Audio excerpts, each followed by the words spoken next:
Advocate N Rajeev, ഇവിടെ നമുക്ക് അറിയാം ഈ ചർച്ചയുടെ ഇടയിൽ ശ്രീമതി സോയ ജോസഫ് സൂചിപ്പിച്ചു വന്നു, വാളയാർ പോലുള്ള വിഷയങ്ങൾ സൂചിപ്പിച്ചു വെച്ചു. ഏറ്റവും ഒടുവിൽ ആ കേസിലെ തന്നെ ഒരു ട്വിസ്റ്റ് നമുക്കറിയാം. അതിൽ പ്രതിപട്ടികയിലേക്ക് അച്ഛനും അമ്മയും ഒക്കെ എത്തുന്ന സാഹചര്യം. നേരത്തെയും അത്തരം ചില സംശയങ്ങളും ഒക്കെ അന്തരീക്ഷത്തിൽ ഉണ്ടായിരുന്നത് തന്നെയാണ്. അതിപ്പോൾ കേരളത്തിൻ്റെ പൊതുസമൂഹം ചർച്ച ചെയ്യുന്ന ഒന്ന് തന്നെയാണ്. ഇവിടെയും നിരവധിയായ സംശയങ്ങൾ ഇപ്പോഴും ശേഷിക്കുന്നുണ്ട് ഈ വാർത്ത കേൾക്കുന്ന പ്രേക്ഷകരെയൊക്കെ സംബന്ധിച്ചിടത്തോളം. അതിലേറ്റവും പ്രധാനപ്പെട്ടത് ചർച്ചയുടെ തുടക്കത്തിൽ തന്നെ ഈ 5 വർഷക്കാലം ഈ പെൺകുട്ടിക്ക് എങ്ങനെ പുറത്തു പറയാൻ സാധിക്കാതെ പോകുന്നു, ഇവിടെ ഉപയോഗിക്കപ്പെട്ട ഫോൺ നമ്പർ എന്നത് ഈ കുട്ടിയുടെ അച്ഛൻ്റേതാണ്. അങ്ങനെയുള്ള നിരവധിയായ സംശയങ്ങളാണ് ഇപ്പോഴും ശേഷിക്കുന്നത്. യഥാർത്ഥത്തിൽ ഇപ്പോൾ പുറത്തു വന്നതിനപ്പുറത്തുള്ള ഒട്ടേറെ കാര്യങ്ങൾ ഈ സംഭവവുമായി ബന്ധപ്പെട്ട് ഉണ്ട് എന്ന് സംശയിച്ചാൽ അതിനെ പൂർണ്ണമായും തള്ളിക്കളയാനാകുമോ?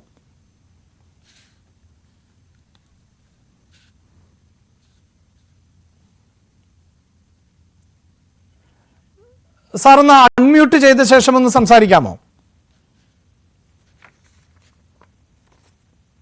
ഞാൻ ഈ ചോദ്യത്തിലേക്ക് കടക്കുന്നതിന് മുമ്പ് ഞാൻ ഇതിൽ ജോയിൻ ചെയ്യുന്ന സമയത്ത് കേട്ട ഒരു ചോദ്യം, അത് കഴിഞ്ഞ ദിവസങ്ങളിലെല്ലാം വിവിധ ചാനൽ ചർച്ചകളിലെല്ലാം ഉയർന്നു വന്നതാണ്. എന്തുകൊണ്ട് കഴിഞ്ഞ 5 വർഷമായിട്ട് ഈ കുട്ടി ഇതിനെ സംബന്ധിച്ച് പറഞ്ഞില്ല എന്നുള്ളത്. അത് എനിക്ക് തോന്നുന്ന അതൊരു ഖേദകരമായ ചോദ്യമാണ്. കാരണം അങ്ങനെ ആർക്കെങ്കിലും സാങ്കേതികമായി ഒരു സ്വിച്ച് ഇട്ടാൽ ലൈറ്റ് കത്തുന്ന പോലെ പറയാൻ കഴിയുന്നതല്ല ഒരാൾക്കുണ്ടാകുന്ന അനുഭവം, ദുരനുഭവം എന്ന് പറയുന്നത്. അത് മാത്രമല്ല, അത് അങ്ങനെ അത്തരത്തിലൊരു കാലതാമസം ഉണ്ടായാൽ പറയരുതെന്നാണോ പറഞ്ഞു വെക്കുന്നത് എനിക്ക് മനസ്സിലാകുന്നില്ല.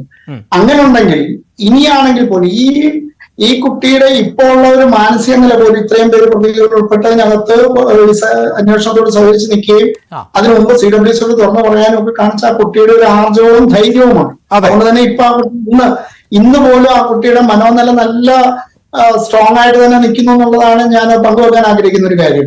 അപ്പൊ അങ്ങനെ നല്ല മനോനിലയിൽ നിന്നുകൊണ്ട് ഈ കാര്യങ്ങളെ ഇപ്പൊ പങ്കുവെച്ചു പോകുന്ന ഒരു കുട്ടി ഉണ്ട് എന്ന് പൊതുസമൂഹത്തോട് പറഞ്ഞ് അതേപോലെ സമാന അനുഭവങ്ങൾ ഉള്ളവരെ ഇപ്പോഴെങ്കിലും പറയാൻ പ്രേരിപ്പിക്കുന്നതിന് പകരം എന്തുകൊണ്ട് 5 വർഷമായിട്ട് പറഞ്ഞില്ല എന്ന് പറയുന്നത് ഇനി പറയാനുള്ളവരെ പിന്നോട്ടടിക്കുന്നതിന് തുല്യം കാണേണ്ടതില്ല സാർ. അതിനെ അങ്ങനെ നമ്മൾ വിമർശനാത്മകമായി നോക്കി കാണുമ്പോൾ ആ ഒരു സെൻസിന്റെ ആവശ്യമുണ്ടെന്ന് എനിക്ക് തോന്നുന്നില്ല. നമ്മുടെ സംവിധാനത്തിൽ പെൺകുട്ടിക്ക് ഒരു ബാഡ് ടച്ച് ഉണ്ടായാൽ അത് ആരിൽ നിന്നുമാകട്ടെ, നമ്മുടെ കുടുംബാംഗങ്ങളിൽ പുരോഗമനപരമായ സമൂഹം എന്ന നിലയിൽ ആ പെൺകുട്ടി കുറെ കൂടെ നേരത്തെ അല്ലെങ്കിൽ പറയാനുള്ള ഒരു സാഹചര്യം ഉണ്ടാക്കേണ്ടത് എന്റെയും നിങ്ങളുടെയും അല്ലെങ്കിൽ ഇത് കേട്ടുകൊണ്ടിരിക്കുന്ന മുഴുവൻ മനുഷ്യരുടെയും ഉത്തരവാദിത്തമാണ് എന്നാണ് ഞാൻ പറഞ്ഞു വെച്ചത്. ഞാനൊന്ന് പറഞ്ഞു വെച്ചോ, ഞാനൊന്ന് എന്റെ പോയിന്റ് ഒന്ന് കംപ്ലീറ്റ് ചെയ്യട്ടെ. പറയൂ. അപ്പൊ അത്തരത്തില് പറഞ്ഞ് കുട്ടിക്ക് ഓപ്പൺ അപ്പ് ആകാനുള്ള ഒരു സാഹചര്യത്തിൽ അല്ലെങ്കിൽ അതിന്റെ ഒരു സിസ്റ്റം പ്രവർത്തിക്കാത്തത് കൊണ്ടല്ല അത് പറയാതെ പോകുന്നത്. അതിന്റെ ആ കുട്ടിയുടെ ഒരു മനോനിലയുടെ പ്രശ്നമുണ്ട്. അത് കാണാതെ നമ്മള് സിസ്റ്റത്തെ വെറുതെ ഒരു ഇഷ്യൂ ഉണ്ടായി കഴിയുമ്പോൾ സിസ്റ്റത്തെ മുഴുവൻ നൽകി പറയുന്ന തരത്തിൽ പോയിട്ട് കാര്യമില്ല. അതിന് സ്കൂൾ കൗൺസിലേഴ്സ് അടക്കം, സ്കൂളുകളിൽ 1098 എന്നുള്ള 112 എന്നുള്ള പുതിയ നമ്പർ അടക്കം, ടോൾ ഫ്രീ നമ്പറുകൾ അടക്കം പ്രദർശിപ്പിക്കുന്ന അടക്കം എല്ലാ സംവിധാനങ്ങളെയും ചുറ്റും ഒരുക്കി കൊടുക്കുന്നുണ്ട്. പക്ഷെ വേണ്ടത് എന്താ, ആ കുട്ടിക്ക് അല്ലെ ഏതൊരു കുട്ടിക്കും തുറന്നു പറയാനുള്ള ഒരു അന്തരീക്ഷം ഉണ്ടാവണം. ആ അന്തരീക്ഷം സിസ്റ്റം ഉണ്ടാക്കി കൊടുക്കേണ്ടതാണോ സ്വന്തം മനനിലയിൽ ഉണ്ടാവേണ്ടതാണോ എന്നൊരു വിഷയമുണ്ട്. അതുകൊണ്ട് ആ ചർച്ചയ്ക്ക് പോയാൽ ഒരു പക്ഷേ ഇനി തുറന്നു പറയാൻ നിൽക്കുന്നവർക്ക് പോലും അത് പിന്നോട്ടടിക്കും എന്നുള്ളതാണ് ഞാൻ പറഞ്ഞു വെച്ച കാര്യം. സിസ്റ്റത്തിന്റെ പെശകല്ല വരുന്നത്, കുറവുകളുണ്ടാവാം. എല്ലാം തിരഞ്ഞെടുപ്പ് സംവിധാനം നമുക്കുള്ള അഭിപ്രായിക്കുന്നത്. മറ്റൊന്നുള്ളത് ഈ പറഞ്ഞ നമുക്ക് സർക്കാരിന്റെ ചില വീഴ്ചകളാണ്. ഈ കുട്ടികളുടെ വിഷയം വരുമ്പോഴെങ്കിലും അങ്ങനെയുള്ള രാഷ്ട്രീയ ചർച്ചകൾ മാറ്റിവെക്കുന്നതായിരിക്കും നല്ലതെന്നാണ് എനിക്ക് പറയാനുള്ളത്. ഇനി ഇദ്ദേഹം ചോദിച്ച ചോദ്യത്തിന്റെ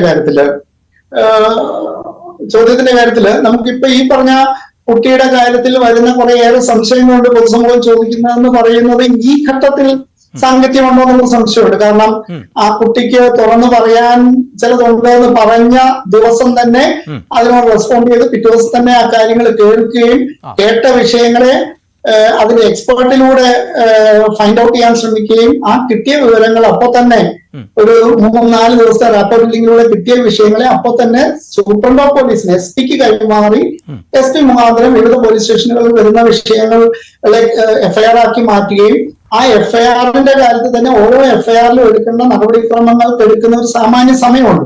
ആ സമയം എടുക്കുന്നത് കൊണ്ട് മാത്രം ഉണ്ടാകുന്ന കാലതാമസം, അല്ലാതെ മറ്റേതെങ്കിലും തരത്തിൽ ലാഗിങ് ആ വിഷയത്തിൽ വരുന്നില്ല. അപ്പൊ ആ ഓരോ വിഷയത്തിലും കുട്ടിയുടെ മൊഴിയെടുക്കേണ്ടതുണ്ട്, അതിന്റെ അതിനനുസരിച്ച് പ്രതിയെ കണ്ടെത്തേണ്ടതുണ്ട്. കണ്ടെത്തുന്ന പ്രതികളെ കുട്ടിയെ കാണിച്ച് ഐഡന്റിഫൈ ചെയ്യേണ്ടതുണ്ട്.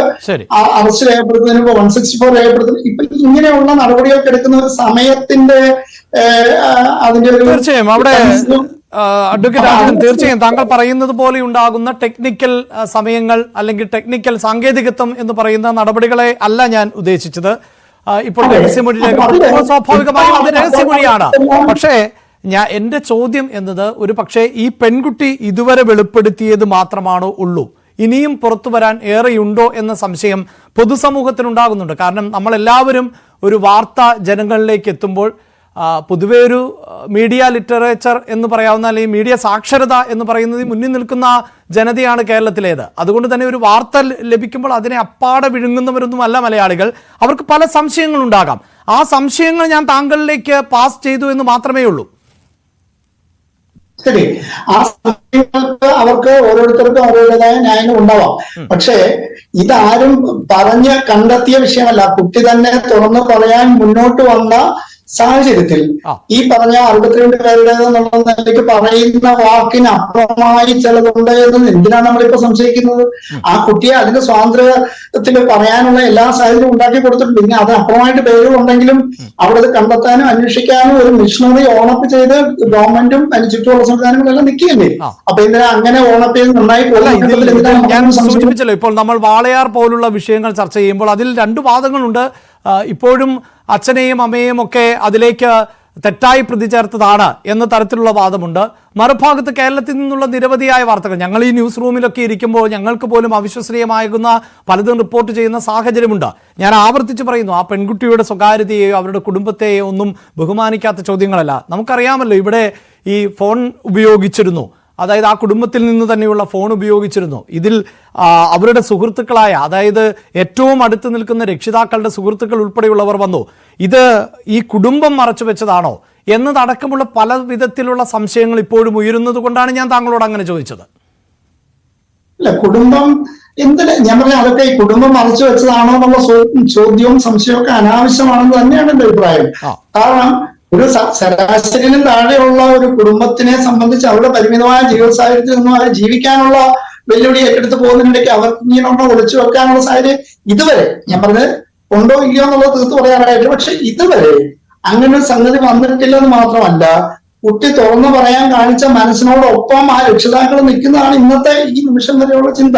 എന്നിരിക്കും നമ്മൾ അനാവശ്യമായ ചോദ്യങ്ങളും സംശയങ്ങളുമായി ഉയർത്തി ഇതൊരു സെലിബ്രേറ്റ് ചെയ്ത് പോയെന്നുള്ള അഭിപ്രായമാണ് എനിക്ക് അതിനെ സംബന്ധിച്ച് പറയാം. ഒരിക്കലുമല്ല. അത് ഞാൻ താങ്കളോട് ആവർത്തിച്ച് പറയുന്നു. ഈ വിഷയം ഇന്ന് വീണ്ടും ചർച്ച ചെയ്യപ്പെടേണ്ടി വന്നത് കേരളത്തിന്റെ പൊതുസമൂഹം ഞെട്ടുന്ന തരത്തിലാണ് ആ പെൺകുട്ടിയുടെ വെളിപ്പെടുത്തലുകൾ കേട്ടിരുന്നത്. അതിൽ കുറ്റക്കാർ ആരാണ് എങ്കിലും അത് നമുക്കറിയാം, നമ്മുടെ വീടുകളിലോ വിദ്യാലയങ്ങളിലോ പൊതുവിടങ്ങളിലോ ഒന്നും നമ്മുടെ കുഞ്ഞുമക്കൾ സുരക്ഷിതരല്ല എന്നത് നിരവധിയായ ഉദാഹരണങ്ങളിലൂടെ സൂചിപ്പിക്കാൻ സാധിക്കും. അതുകൊണ്ട് തന്നെ ഇത് സെലിബ്രേറ്റ് ചെയ്യാനല്ല ശ്രീ രാജീവൻ ഞങ്ങൾ ഇത് ചർച്ച ചെയ്യുന്നത്. ഇതിലെ ഒരു കുറ്റക്കാരൻ പോലും അതിൽ നിന്ന് രക്ഷപ്പെടാൻ പാടില്ല എന്ന ഉത്തമ ബോധ്യത്തോടെയും തന്നെയാണ് ചർച്ച ചെയ്യുന്നത്.